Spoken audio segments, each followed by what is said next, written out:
Welcome to Baseball Biz on Deck. And here today, you are with Mr. Matt Germain and myself, Mark Carbett. We're here to entertain you and share our love of the game. And of course, we'll talk about the Rays this week, everything that's happening with baseball, and how we're going to save the world. How you doing, Matt?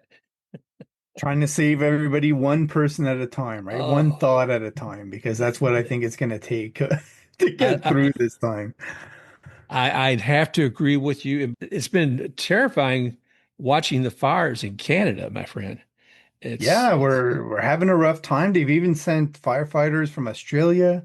I understand there's some from Idaho, some from a bunch of states up in northern United States that have come up and helped. So it's nice to see that quid pro quo when it comes to that kind of stuff. yeah. Canada and the US still helping each other out. And the fire is significant. Like, to be honest, I monitor these things pretty closely just because as a Air Force person, I was in charge of providing a lot of the navigation through or around those systems.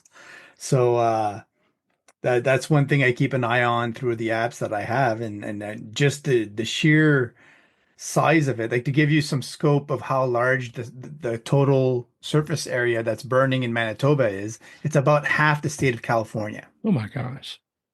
Yeah. So it's massive. And the impact can be seen beyond that. I mean, I just the smoke, the haze, and even if you look to the sky, you would see, I guess the moon probably looks different colored right now because of it. But the lives that it is impacting is just monumental, not to Mhm. mention the surrounding nature as well.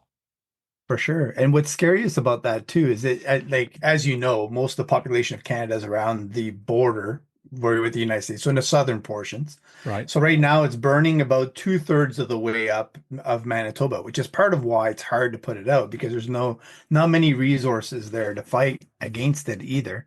But also there's two main lakes in Manitoba. And in between them is a lot just forest, basically. There's barely anything in between. And on the outsides as well as just forest. There's a few towns, Dauphin and a couple of other ones. But there's two national parks that are on either side. And so those would be in the play if it came south. And then it could lead to feeding it some more, right? So you're hoping for some solid rain. And the most interesting thing about that, Mark, is that the northern areas of Manitoba is where I did my survival courses.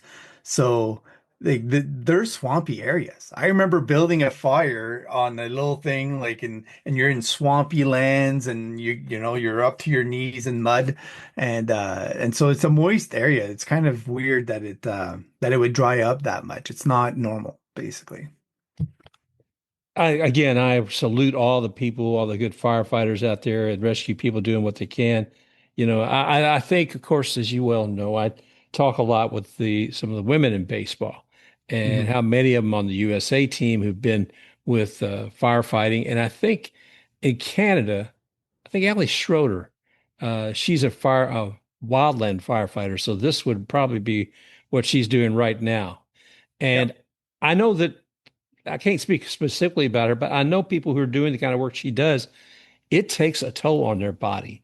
And I'm not just talking about physically moving up and down hills, et cetera, but they're constantly breathing in that hot air, smoky air. And that's a sacrifice.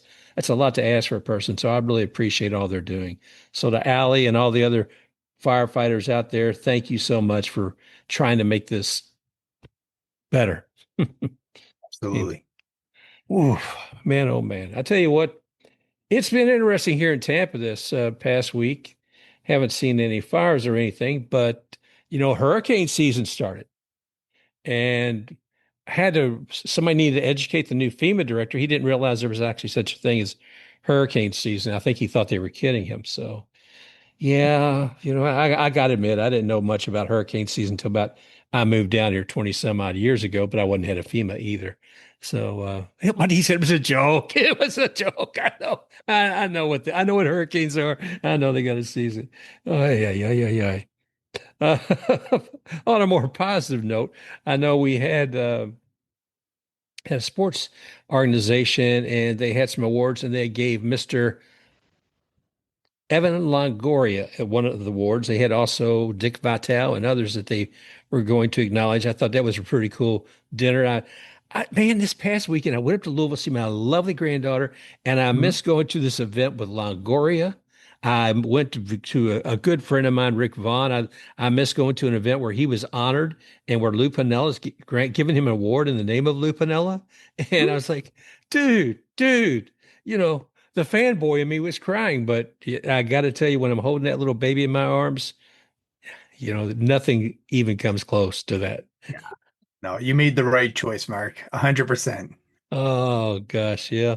She is an absolute sweetheart. She's 4 months old, and it's funny, and we'll talk about baseball in a minute, but I do want to share it was funny. She's just 4 months old, and I saw her get down on she was on her belly and she was doing a soldier crawl. She was moving Hmm. herself forward and that way, and she just was putting all the oomph into it in the world. So as much I'm since I'm a big proponent of women's baseball, even before she came here, it's probably been up to a couple of notches since then too.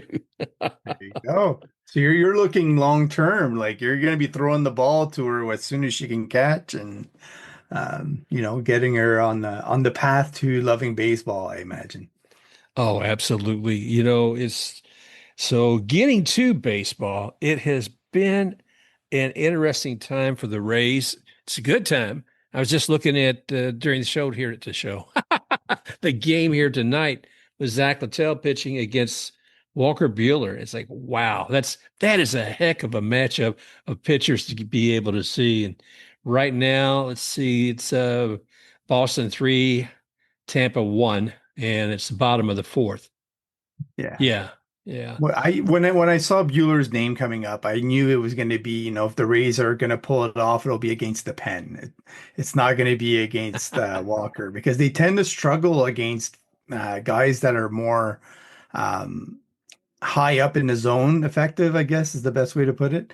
Where, he's gotten a couple of guys out tonight already with, high and inside, and the guys Yeah. just can't lay off of it. So, yeah, it's going to be a long night, but hopefully they get to the pen early enough. Well, I hope so too. But it is ingenious to watch it, man.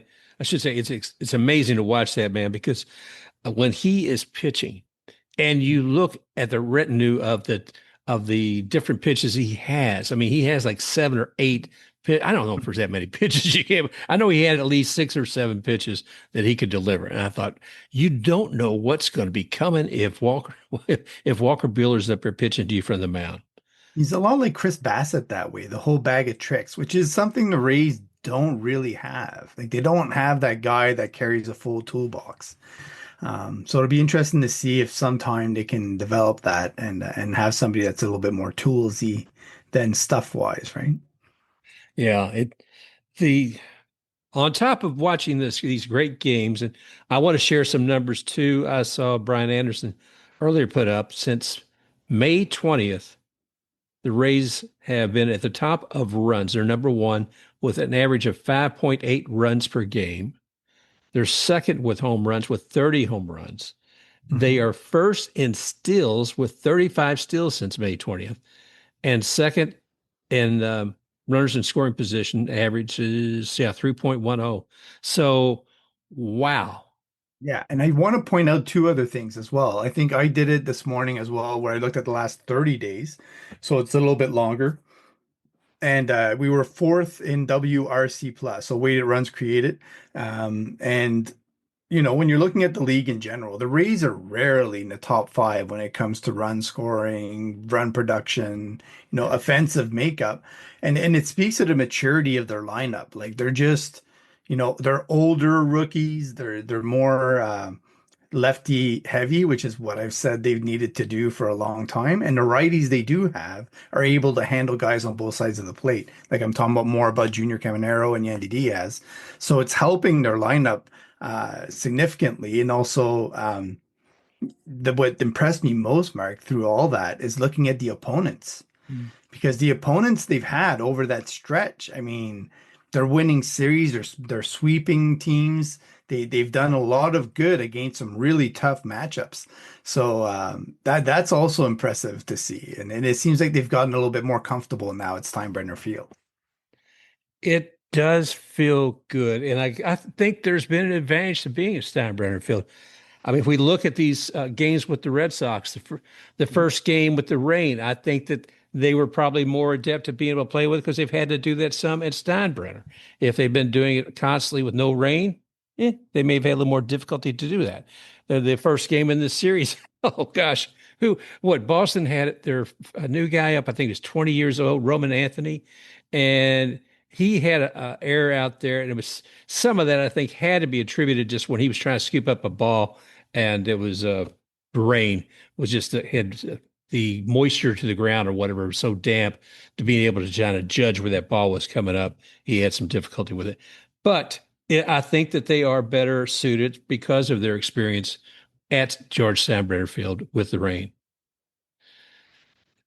So one of the things I wanted to ask you about, and this is kind of something that I caught in this side of news, reading up on Rays news, and they said that when they were asked, or when somebody asked if the Rays made the playoffs, where playoff games would be played, so where Mm-hmm. the home playoff games would be played, nobody could give them a clear answer.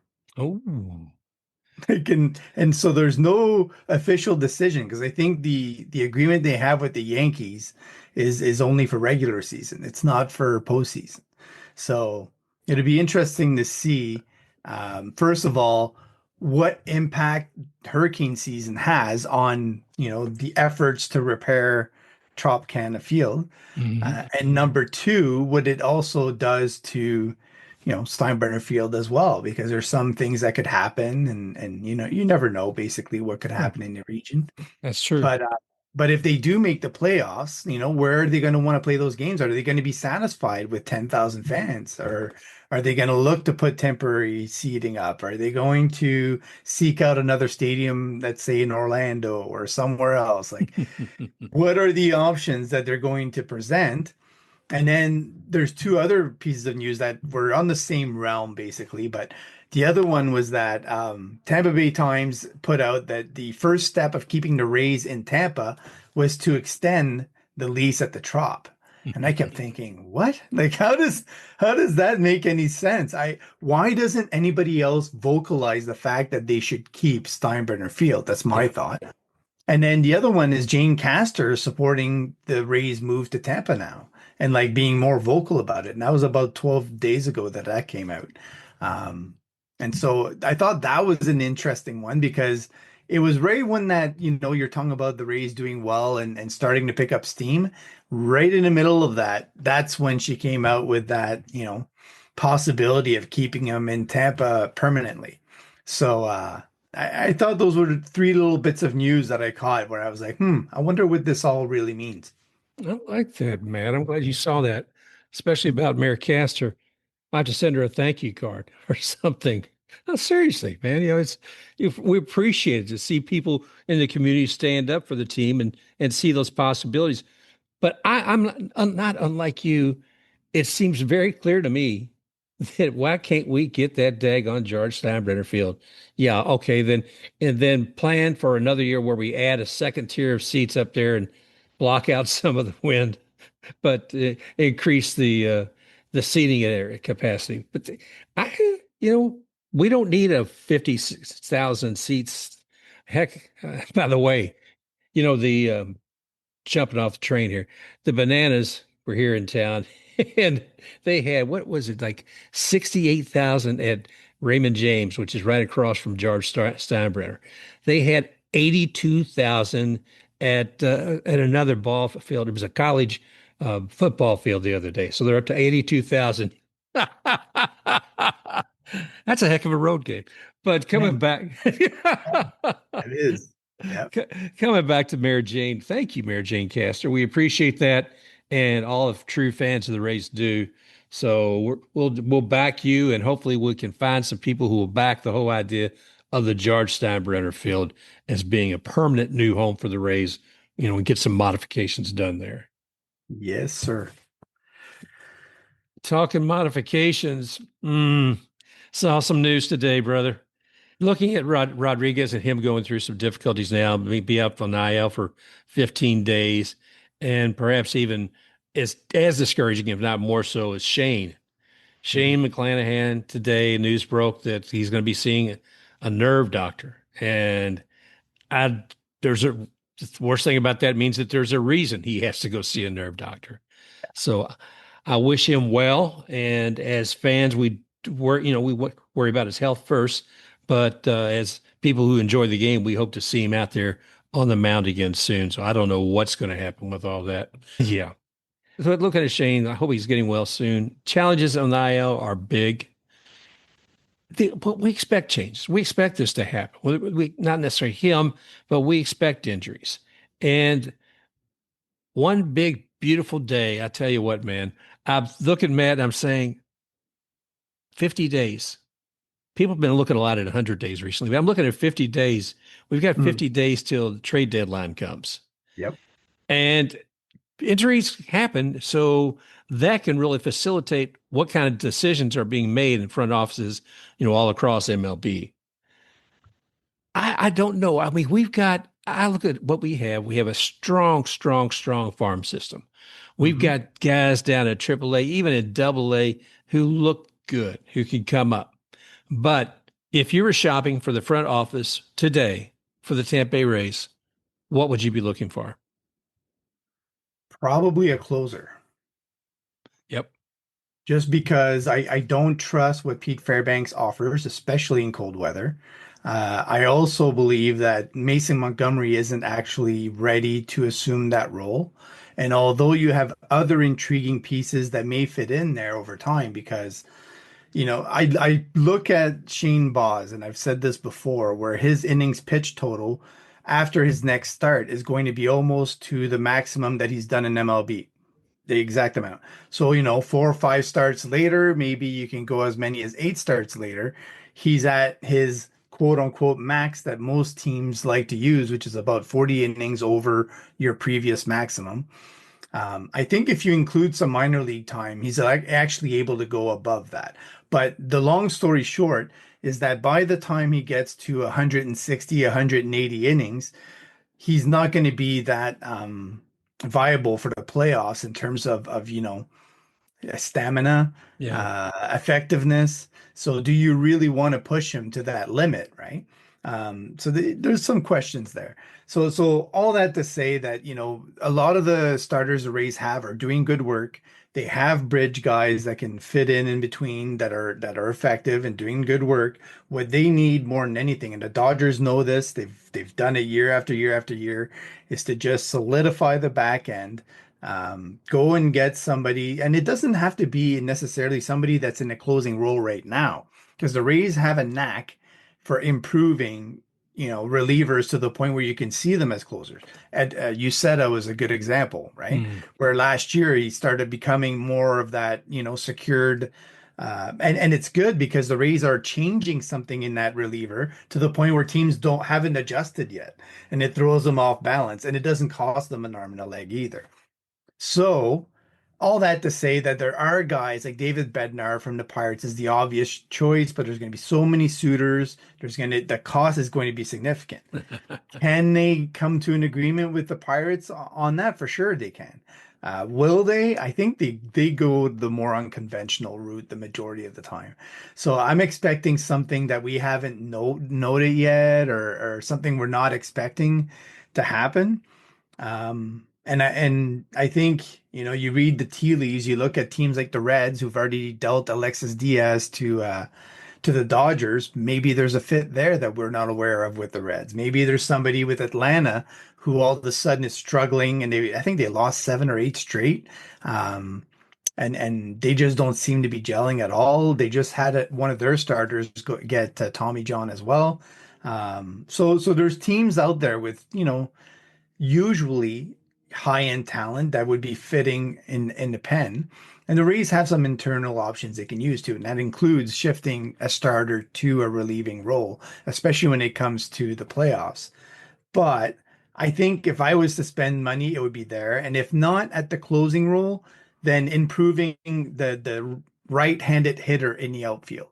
So Mm. if Chris Morel isn't cutting it, go and get that right-handed bat. And then mention some names out there, or even if they can afford it, going for somebody like O'Neill Cruz or Tyler Soderstrom from the A's. Two guys that I like a lot, or Taylor Ward was one that I threw out there that I know is available with the Angels, and he's still affordable for the Rays. Like he would be more of a rental buy, but he's one of those tenacious, gritty players that I think would fit in well with the Rays and be okay as having it off the bench if needed, but would improve their performances against left-handed pitching. Wow. You know, you think on a previous show you mentioned too, about the Reds and Terry Francona having a good relationship. Of course, he and Kevin Cash having worked together. It would be interesting to see something like that. Was it? What said? Who was the other guy? Cruz, the O'Neill Cruz, O'Neill yeah. Cruz. My gosh, I was watching a little of him the other day. Mhm. Oh gosh, yeah, I'd love to have him on our team. Right.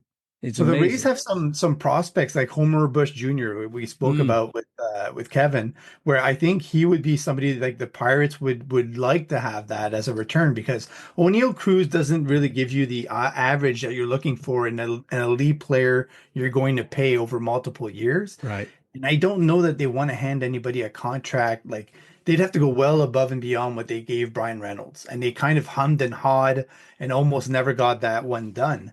So if they're not going to do that with Brian Reynolds, then it might be better for them to consolidate and get like three or four guys um, instead of having to lean on O'Neill Cruz only. And in Yeah. that case, then they can shift the money and try to sign Paul Skeens, which is more important to them anyway. Well, what did you think of Mr. Ian Seymour this week? Huh? The last time I remember the Rays bringing somebody into a high pressure situation that was higher than that was Shane McClanahan when they actually brought him in the playoffs, right? And that was insane. And it was again against the Red Sox, so it's kind of weird the way that it turned out. But Ian Seymour for the storybook, right? It's almost like a Mike Brasso moment where everything just kind of mixed together to make that perfect moment for him. He's almost what do you say? A 20-minute drive is where he grew up from Fenway Park. He gets the call up, doesn't think he's going to get in the game, and it just happens to get extended to the point where he has to get into the game. Yeah.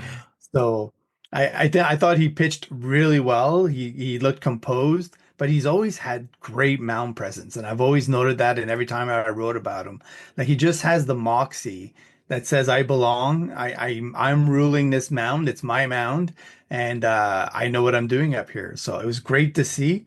What it leads to, I have no idea. I'm like, do they keep starting him in AAA or do they shift to the relief role now?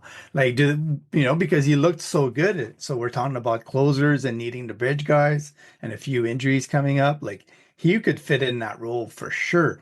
And then you still have Kyle Gibson and Joe Boyle giving you two really good options in AAA for starters if another one happens to fall off. Wow. But yeah, that's my thoughts on Ian. I thought he did great. It was fun watching him. I tell you what, the youth on this team, it still just gets me. Mhm. And I guess there's two guys I'm always looking for excitement on the team these days. Well, actually, it's more than just two. It can be either one of the Lowe brothers. Yeah. We know they're not brothers. Lowe Lau. But then I look and I see Jonathan Aranda, who's just solid. Mhm. He is a continuously a good performance. He gets on base. But then, to me, one of the most entertaining, of course, is Junior Caminero. Mhm. Wow. I mean, whether it's hitting the home runs or you see him picking up that ball and getting it over to first, it is just exciting to watch him and play. Yeah, he's one of those guys you see is coming into his own. His defense has improved all year long. He's making more of the solid plays. He's getting involved even in moments where you say, "Oh, he could have let the ball go to the shortstop." He's like, "Nope, I've got this," and he's making those solid plays. He's made a few really nice ones that were good highlights. I have to ask though, did you see Denzel Clark's catch in the outfield for the A's? No, what I missed that. Oh my goodness. So he climbed the center field wall and stole a home run that probably reached 5 feet above the wall by the Oh my time gosh. he had climbed it. And he had to twist his body around and twist the arm to scoop it out and make sure it didn't drop out after he was done. Look it up. Go online, look up the Denzel Clark, and he's made two other ones this year that were highlight reels as well. But my goodness, like he's going to play for Team Canada, and he's going to be a lot of fun to watch. Wow. So, just a little short story on that. He actually was helped by the Naylor brothers and their family in terms of getting involved with baseball. They're the ones that got him hooked on it, basically, and kind of facilitated a lot of the learning that he went through in Canada. So it's kind of unique situation to see, three guys from a similar area all bonded together. And he spoke really highly of both Bo and Josh Naylor. So it's one of those cool situations, but the catches are just outstanding. So I had to note that just because, uh, you know, it's one of those unique things that you usually see, at the end of the year when they do all the highlights and you're like, oh, I missed that one. I didn't see that one. But this one's worthwhile going to see. I have to find that snag and put it up online because that sounds amazing. Mhm. Oh, brother, wow. You know, I'm looking here to see tonight. We are right now the game's 4-3. Boston's leading, bottom of the fifth, two outs, and we'll see what happens from here. But I feel good about this. I think we will probably walk away with the series, so we'll see what goes. This is the rubber match, right? Yes. It is, yeah. Right. Another note that Hassam Kim has a hit again today. He's playing second base, so he's not DHing, which is nice to see. And so he's nearing, I think the next week and a half to 2 weeks is what he has in terms of playing time before he would have to come off IL. And they also sent Richie Palacios to for a rehab assignment down in the FCL. So he's on his way back now as well. And that both those returns are going to put some pressure on the Rays. You're talking about trades. I think there was one significant trade earlier this week that I noticed, and I can't remember exactly what it was. But you're starting to see teams starting to make those moves, and it's going to be interesting to see how much the Rays believe in their position right now and what they're willing to invest. Things are weird here in Florida, as you might imagine. Weird segue. Uh, Yeah. but just looking across, I was talking about the event we had earlier this week, and then plus also the Lou Piniella Award being handed out at Legacy to Rick Vaughn, which is fantastic. Uh, what's some of the other things going on? I was surprised to see, we got all these theme parks around here. One of them is Busch Gardens, and they've got Hallow Scream each October. Yeah, I know. But they're actually, I guess they say, I've got this stuff in storage. We've got nothing to do with it. Oh, and Friday the 13th is coming up. So there's, they've got something called Stranglewood Estates Open House, Stranglewood. And Gotta they love have, it. yeah, they have it as it's a listed property for 666,000, whatever dollars. And the realty company is Evermore, with the Raven. Yeah. Yeah. Evermore, Evermore. So that's going on this week. And at other news, but actually with associated somewhat with the Rays, I saw that Mr. Wander Franco is, found one more. They found one more thing to get him with. Evidently, he is gun possession charge, which he's not supposed to be able to have. He got that hit the other day, and his trial. So it's going to be resuming June 17th. So I guess that means he'll be off the 14th, so he can watch DJT's holiday celebration with the March of the Tin Soldiers on, President Trump's birthday. So We're watching the Rays right now, Mark, I'm and sorry. we're seeing, yeah, they're well above 500 right now, despite all the hurdles they've had to clear and Shane McClanahan not being there, etc. But where would this team be if Wander Franco was at shortstop? Wow. Yeah. I'm looking though with what we have with Hassan Kim. Mhm. I mean, I look at if Caminero was shortstop, I would feel good. I think about that. Do you think? I mean, would you put him there? Caminero, no, I think he could handle it, but I But not think together. the Rays like extra range at shortstop, and he just doesn't cover as much ground as some of the other guys do. Like you're talking about going into the outfield and into center field sometimes and over to second base. I don't think Junior has that kind of range, which is why they like him at third base. He has the arm for it. Yeah. And I think he can, whatever balls he gets to, he would field cleanly. It's not a hands issue or a glove issue. It's more of a range issue. And that's why when you look down the line and you look at Carson Williams, Gregory Barrios, Adrian Santana, all of their shortstop across the board are elite defenders, and that's what they've. I don't think they'll ever stray from that, to be honest. It doesn't matter like that. That's why they put so much value in Taylor Walls, compared to other teams, because that's to them the way they keep their pitchers off the field as quickly as they can is by having that keystone shortstop defensively. So the one, eventually down the line, could they do that with somebody like Junior Caminero or a similar style? For sure. I think the only way I could see it happen, Mark, and this is what I'll throw as a caveat, is let's say they develop a stud third baseman who really can't move off third, right? I don't know, let's say Braden Taylor really starts lighting up double A and triple A after his funk, to start the season. And he pushes the envelope to the point where the only place we can really fit him because of the roster makeup, we have to shift Junior Caminero to shortstop. Maybe they revisit that and they say, can he do it? They had Joey Wendell do it for a short amount of time, right? And so maybe, but I still feel like Carson Williams will grab a hold of that job and he won't let it go anyway. Well, so Carson Williams, you see him. Where are we going to put Ha-Seong Kim when he comes out? I think ultimately the Rays will end up trading him if he's healthy at all. And I said this on Blue Sky. The Rays gave uh, Nate Eovaldi a 2-year deal when he was rehabbing, and they loaded up the second year big time. Sure enough, he got healthy, proved he was healthy in the majors a couple of times. Boom, he was dealt.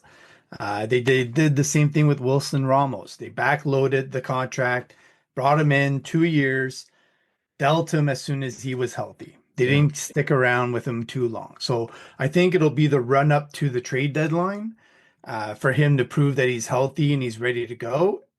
I can't see the Rays paying him 16 million next year. The only way it makes sense and that they do that is if they don't intend to keep Brandon Lau around and they'll trade him, and then that money converts over to Kim, and then maybe he becomes the quote unquote leader slash because he does have versatility. So Ha-Seong Kim can move around even if he's not playing as much as he would on other teams. You can move him around the field enough to get him to playing time, even if it's late in the game. And I think again, it comes down to the Rays having to make decisions. Do they Yeah. want to pay a player of Ha-Seong Kim's caliber 16 million in 2026 with a stadium of 10,000 people? Because I don't see them in the Trop for some reason. No, no, no. I don't either. Yeah, he sounds much more like a trading chip than anything else. Mhm. So we'll see what happens there. But I The don't know. good, the good news is Carson Williams has brought up his offensive game over the last 2 weeks. I think he's up to an average over 300 over that span. He's hit 3 home runs, 3 doubles, stole a base. He's doing a lot better at the plate than he had been early on, and he's still only 21, Mark. Like I think people forget that. Like he, he's not even, it's the same thing with somebody called me out on Blue Sky today about Adrian Santana. I'm like, he's the second youngest hitter in that league. And he's leading off for the Bowling Green Hot Rods, and he's got the second lowest swinging strike percentage. Like Jeez. you've got to look at the details before you rip somebody up because their batting average isn't high, right? Like there's a lot more to it than that, and they're learning things and they're learning to handle certain things, and they're more focused a lot of times on defensive things, or maybe they're trying to get their at bats up against left-handed pitchers when they normally wouldn't see a left-handed pitcher, et cetera, et cetera, et cetera. You can go through a long list of things that guys go through in the minors, but you have to watch the games to know whether or not a player is good. Like that's my thing is that, looking at the stats is great. You can, some things will jump out at you right away and be obvious, but watch the games and watch their at bats. How many are they fouling off? What are they getting beat by? Where are they getting beat? High, low? Is it possible that they get past that and are able to adjust? Like Brandon Lau, he's never going to adjust to the low and away pitches. We know this. It's permanent. He's never going to have a high batting average because they know how to attack him that way. So he's learned to be better about it, to have success in bursts, how it works for him. And that's fine. Made baseball is a lot of failure. Yeah. We have to be lenient on guys. Well, and the two words come together in my mind. It's player development. I mean, Yes. and you're looking at, especially these youngsters in the, double A, triple A, we're looking at that's happening. We expect certain things to fail. We expect to see it's part of the learning experience to make them a better player to be able to move up to the show. So, yeah, I'm glad you pointed that out to somebody who was being a little overly critical. Yeah, I don't know, brother. I tell you, what else? What else? What else? Yeah. That's pretty much it for me this week. I don't really have much else to talk about. You don't want to talk about California. Jeez, yeah, let's talk about California. It's funny you mentioned that. I was watching the Padres game earlier today, and they're having their second Mexican Heritage Day today. Yeah, I love that. All I can see in my mind without even actually watching the game is seeing people in the stands waving Mexican flags and then waiting to see some some individual, walk them out the door for it's just the fires out. Yeah, that's another kind of fires. Um, the federal government coming into situations like this is just ridiculous. There's so many conservatives who talk about state rights, state rights, state rights, and that's fine until you're going to a blue state, and then, well, toss it to the side. I don't think there's a reason for the National Guard. There's a reason for the Marines. And I don't think what's happening right now is a reason to have those folks there. I want people to be safe. I want law enforcement officers to be safe and be treated with respect. But this heavy handedness from the executive branch is just unyielding. And then today, all I can think is I see that DJT is going to allow the all of the different bases that have been renamed. He's going to have them go back to the original name, and it's even more insulting because while he's going back to the original name, well, it's not going to be that person. It's going to be another private we found in World War One, and we're actually going to name it after them. They just happen to share the same name as that Confederate general that it was named after originally, and it's like, good Lord, just what? If you want to be the beast that you are, be the beast and own up to it, and don't act like you're going to sugarcoat this crap. And The Ku Klux Klan wore hoods, right? Because they were ashamed of their actions and they were not able to be the people that they wanted to be out in the open and do these atrocious things. So they wore hoods.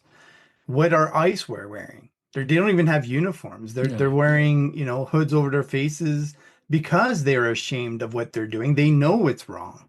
And that's the whole feeling I get about the entire, thing. But I rewatched a show or a movie with Robert Duvall that was called Colors. You remember that yes, movie about yes. the police officers in Los Angeles? So it's very applicable to that.